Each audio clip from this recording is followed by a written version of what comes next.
তো আসসালামু আলাইকুম বন্ধুরা, তোমরা কেমন আছো? তো অবশ্যই তোমরা বলো। আর ভিডিওটা করার ইচ্ছা হলো যে মানে এই ওয়েদারটা যে আসছে এখন বর্তমানে, মানে গরম থেকে ঠান্ডা, আবার বৃষ্টি। হ্যাঁ, তো এইভাবে হঠাৎ করতে করতে কখন ঠান্ডা চলে আসবে। তো এই সময়টা, এই বিশেষ করে এই সেপ্টেম্বর অক্টোবর মাস, এই মাসটা মানে পুরো একদম সেই জ্বর সর্দি কাশি এগুলো লাগাই থাকবে। এই সময়গুলো এমনি দিনে লাগা থাকে, কিন্তু এটা একদম বেস্ট টাইম, মানে বেশ সব সময় হয়। যেহেতু ঠান্ডা মানে গরম শেষ হয়ে যাচ্ছে, বর্ষা শেষ হচ্ছে, আসছে ঠান্ডা, মানে দুটো সিজন একসাথে শেষ হচ্ছে। আর আসছে তোমার একটা অন্য সিজন ঠান্ডা। তো এই মিডিলে মানে অনেক মানুষকে জ্বর সর্দি কাশি লাগবে, তো সেই জন্য মানে আমাকেও হয়েছে। তোমরা অবশ্য বুঝতে পারছো, কিন্তু এই সময়টাতে তোমাদেরকে সাবধানে চলতে হবে, নিজেকে বাঁচিয়ে চলতে হবে, যেহেতু ঠান্ডা বা বৃষ্টিতে না ভেজাই ভালো এই সময় দিনে। আর বেশি ঠান্ডা জলও খাওয়া প্রচুর ক্ষতি, মানে শরীরে ক্ষতি করবে এখন বর্তমানে এই সময়টাতে। যেহেতু এখন দেখতে পাচ্ছি কখন রোদ কখন বৃষ্টি। হ্যাঁ, তো এই সময়গুলো মানে প্রচুর ডেঞ্জার একটা সময়।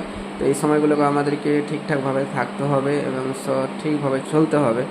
তো এইভাবে এই জন্য আমি তোমাদেরকে বললাম যে এই সময়টা প্রচুর রিস্ক, মানে জ্বর হয়ে যাবে, ডেঙ্গু মশা, এই যে পাট আছে, তো সেই পাটে জাগ, সেখানে পচা জল থেকে অনেক মশা উৎপন্ন হয়, আর সেইগুলো থেকেই বেশি মানে মানুষ আক্রান্ত হয়।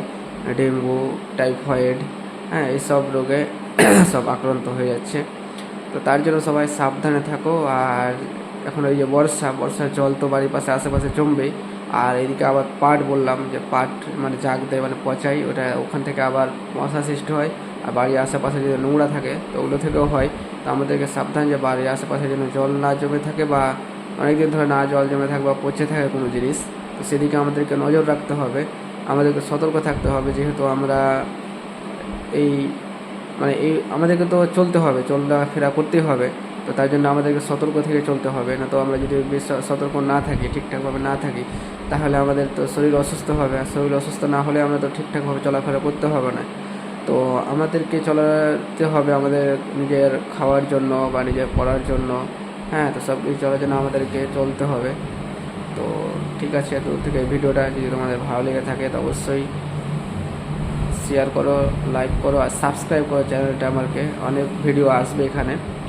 আর একটা কথা, ঠিক আছে।